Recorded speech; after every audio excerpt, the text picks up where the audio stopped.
उम्मीदवार वो बने थे, निर्दलीय पर्चा उन्होंने भरा था।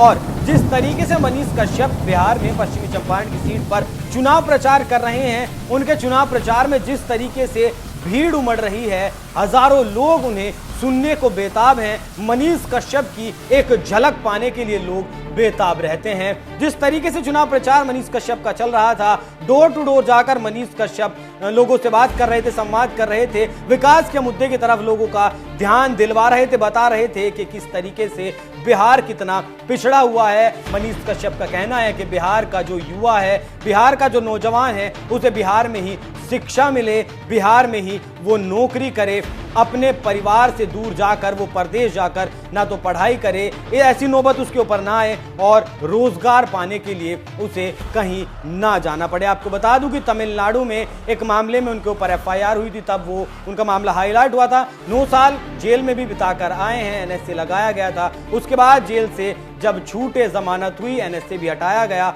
उसके बाद लगातार मनीष कश्यप राजनीति में एक्टिव थे और अब पश्चिमी चंपारण की सीट से उन्होंने पर्चा भरा था, जिससे बीजेपी की सांसें उखड़ी हुई थी। बिहार के लोगों का तो ये तक भी कहना था कि बीजेपी मनीष कश्यप को पहचानने में भारी गलती कर बैठी है। मनीष कश्यप को बीजेपी की तरफ से टिकट किसी ना किसी सीट से तो दिया जाना चाहिए था, क्योंकि बहुत बड़ी संख्या में मनीष कश्यप की लोकप्रियता बिहार ही नहीं पूरे देश में भी है। लोग जानते हैं मनीष कश्यप को, मनीष कश्यप के विचारों से लोग प्रभावित नजर आते हैं। और जिस तरीके से प्रचार प्रसार में मनीष कश्यप जुटे थे, उससे देखकर बीजेपी की टेंशन जरूर बढ़ी हुई थी। हालांकि जो पश्चिमी चंपारण की सीट है, उस पर चुनाव 25 मई को होना था, अभी बहुत वक्त बाकी था उनकी सीट पर चुनाव होने में। लेकिन जिस तरीके से धुआंधार प्रचार मनीष कश्यप कर रहे थे, उससे अब ऐसा लगता है कि बीजेपी की नजर उन पर पड़ी है और कुछ ना कुछ बात हुई है, पर्दे के पीछे